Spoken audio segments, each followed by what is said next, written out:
Have you been to the happiest place on earth? I have, and no, Mickey and Minnie weren't there. My happiest place? My grandparents' coconut farm in this quaint little beach village in Tulunadu in South India. Their cottage was surrounded by more than 200 coconut trees and a whole lot of love and positive energy. I still savor the smell of the sea breeze mixed with the heavenly aroma of my grandmother, my Ajji's fish curry cooking over the fire pit. Even on the stage, if I close my eyes, I can taste the curry and feel Ajji tapping me on my shoulder and saying, "Be patient, Sangi, the curry is not ready yet." I still remember the voice of my grandfather, my Ajja, animatedly telling me the stories of the love and the triumphs and the battles and the friendships of the heroes and the demons of Ramayana, my favorite Indian epic. Life was simple. Ajja and Ajji had limited resources: 6 hours of electricity per day, an outdoor toilet, and 3 meals of boiled rice and fish. But still, they had this way of navigating life with ease and had unconditional love and positivity, not only for me, but for everyone around them. As I reflect on their resilience, it seemed to me as though they had a kit for leading their best life. As I ran around the farm, giggled with my cousins, and then rested my head on my Ajja's chest, I felt loved, that I belonged, and that I was somebody. My teenage years were spent navigating the familiar terrain that most young girls in India faced.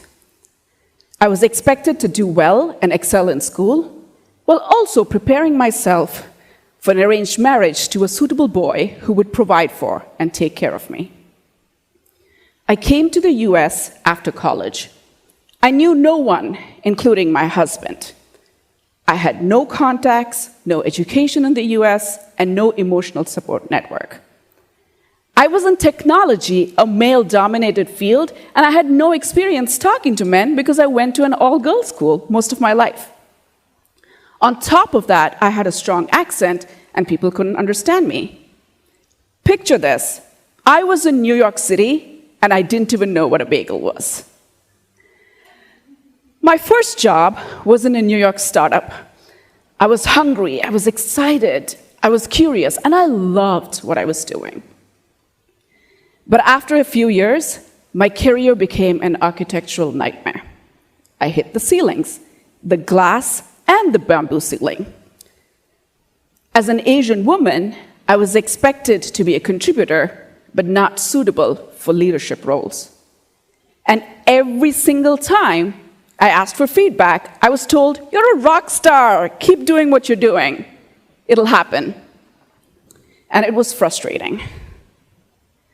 I finally got my first promotion after pushing tenaciously for it.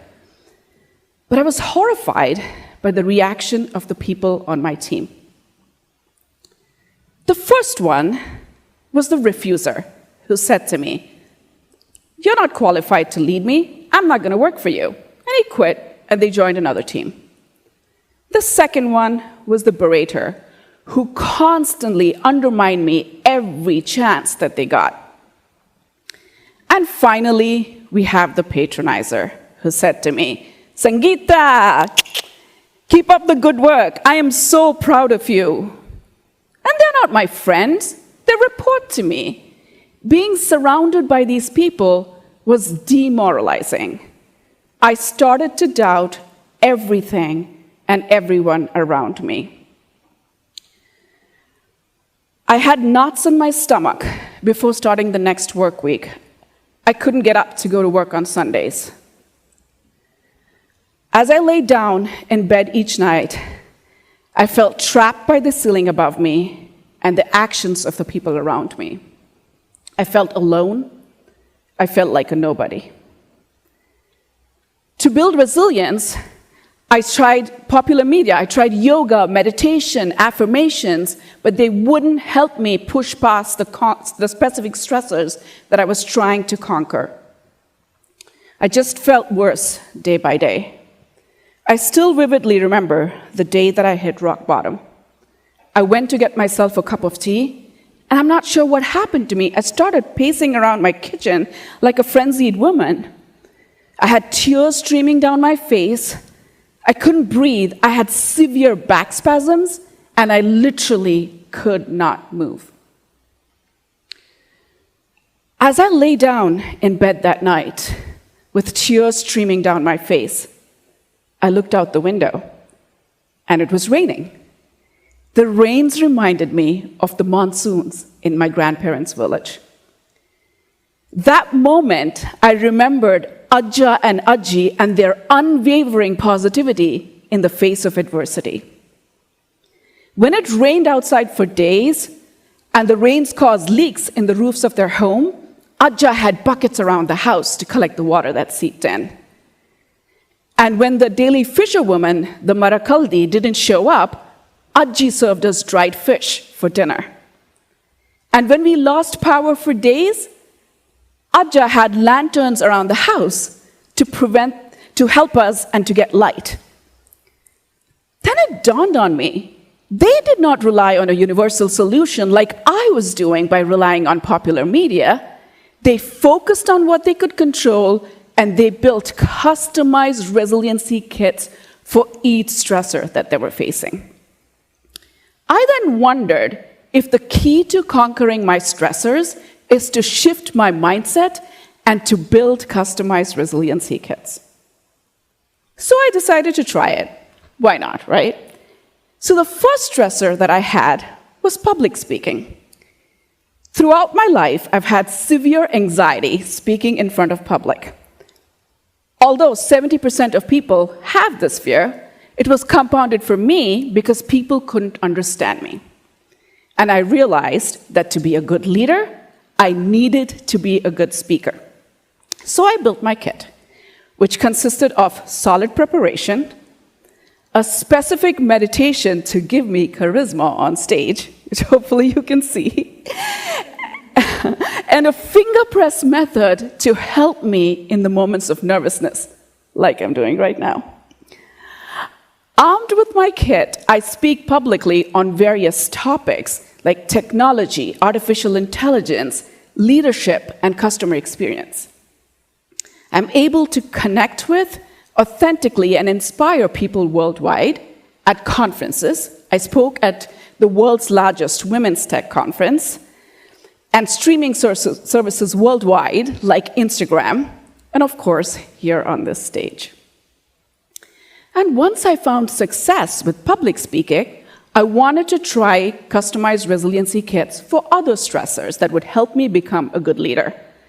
And I was able to successfully use it for being bold, negotiating, balancing home and work as a mother, and other things as well.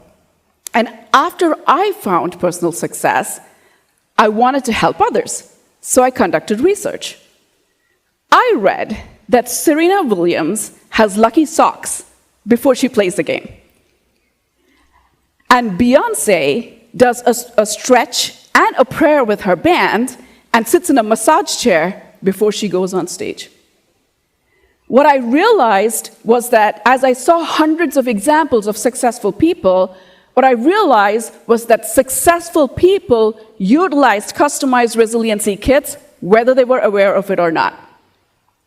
So I started recommending them to people who I mentored. One of them had a fear of flying. So about 30% of people have a fear of flying, and my friend David was one of them. He would be very anxious before a flight, and he wouldn't sleep all night, and he needed to fly for work. So we built his kit, which consisted of a little cheat sheet with data on why flying is safe, a stress relief spray that he sprayed on before he boarded a flight, and a keychain given to him by his mother for that in-the-moment support. After David was able to practice his kit consistently and repeatedly, he was able to train his brain, and he now has a good night's sleep before he boards a flight. So David also has a fear of taking pictures. So this picture is artificially generated, but I am working with David on a resiliency kit to have confidence in front of the camera. As I recommended customized resiliency kits to hundreds of people who I mentored, I saw them step outside their comfort zone and lead more fulfilling lives. And what became clear to me is whether you put buckets around the house, or you use a finger press method, or you sit in a massage chair, or use a stress relief spray, with the customized resiliency kit in your hand, you can enhance the neuroplasticity of your brain, and you will train your brain. Your resiliency kit should not consist of more than 5 things and must focus on what you can control. Some examples are preparation techniques, lucky charms, affirmations, exercises, and data. If you're not sure how to build or what to put in your kit, you can research online, or you can talk to someone who handles that specific stressor really well, or speak to your mentors and friends. Now, let me take you through how to build a customized resiliency kit with the help of my daughter, Sonia, who's a second-year student in college. So this is the formula for creating a customized resiliency kit.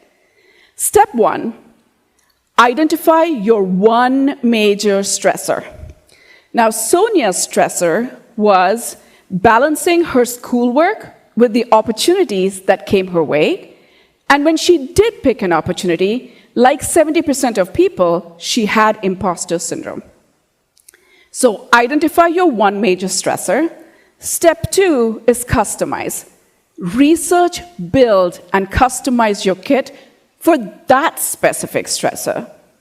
Now, Sonia had, in her kit, she included a 20-minute run and a decision tree to go through all of her opportunities and make her decisions, and an exercise to debunk her fears when she had imposter syndrome.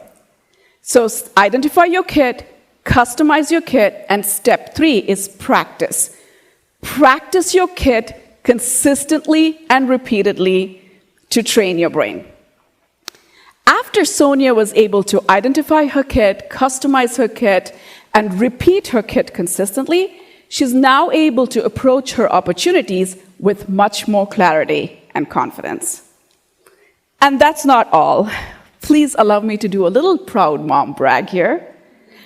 Just like me, my daughter also recommends customized resiliency kits to her friends to conquer their stresses. So the right customized resiliency kit not only helps you become a calm, centered, and confident version of yourself, it empowers you to help others and touch countless lives. And this is important because 75 to 90% of all doctor's visits were due to stress-related ailments. And when asked how people felt about their life choices, 4 out of 10 said that they had wished they had done things differently.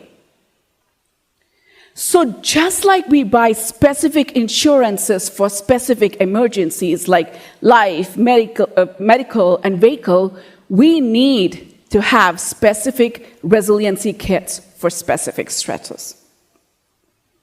Your resiliency kit, along with your mindset that you can do anything, can help you conquer stressors and do hard things.